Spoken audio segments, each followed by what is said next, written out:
Hi hello welcome to my channel. నేను ఇప్పుడు చేస్తున్న కర్రీ ఆనియన్ చింతచిగురు ఎగ్ కర్రీ. ముందుగా బౌల్ పెట్టి ఆయిల్ వేసి ఆవాలు, కొంచెం జీలకర్ర, ఆనియన్,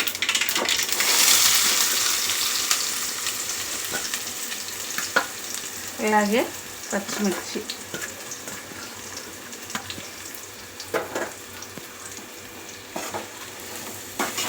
వేసి ఇది ఆనియన్ పచ్చి స్మెల్ పోయేంత వరకు మంచి బ్రౌన్ కలర్ వచ్చేంత వరకు మనం దీన్ని వేపుకోవాలి. ఇది ఆనియన్ త్వరగా కుక్ అవ్వడానికి నేను కొంచెం సాల్ట్ యాడ్ చేస్తున్నాను. కరివేపాకు తర్వాత కొంచెం అల్లం వెల్లుల్లి పేస్ట్, పసుపు వేసి దీన్ని మంచిగా కలిపి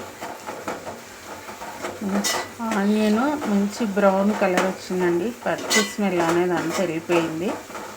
ఇప్పుడు ఇందులో మనము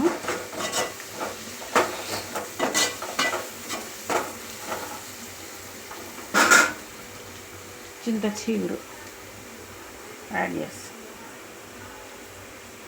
దీన్ని నేను చిన్నగా ఇట్లా కొంచెం మెదిపినాను చేతులతో, ఎందుకంటే అలాగే ఉంటే ఎగ్ వేస్తాం కదా కొంచెం బాగోదు.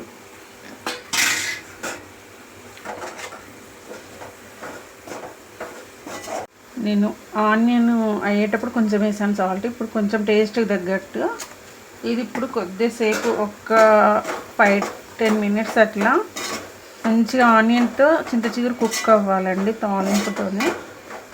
అప్పుడు టేస్ట్ బాగుంటుంది. నేను మూత పెట్టేస్తున్నాను.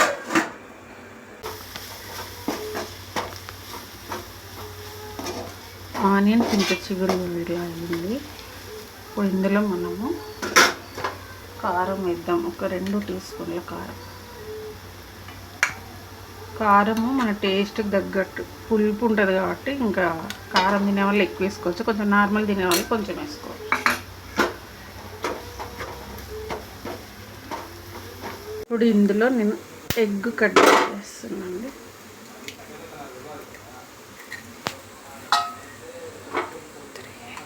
3 ఎగ్స్ మన ఇష్టము, ఎక్కువ కూడా వేసుకోవచ్చు, కాకపోతే నేనైతే 3 వేస్తున్నా, సరిపోతుంది దీనికి.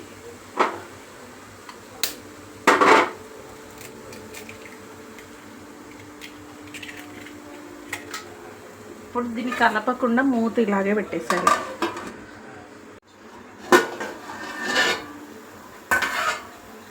దీన్ని ఇలాగా కొంచెం కలుపుదాం.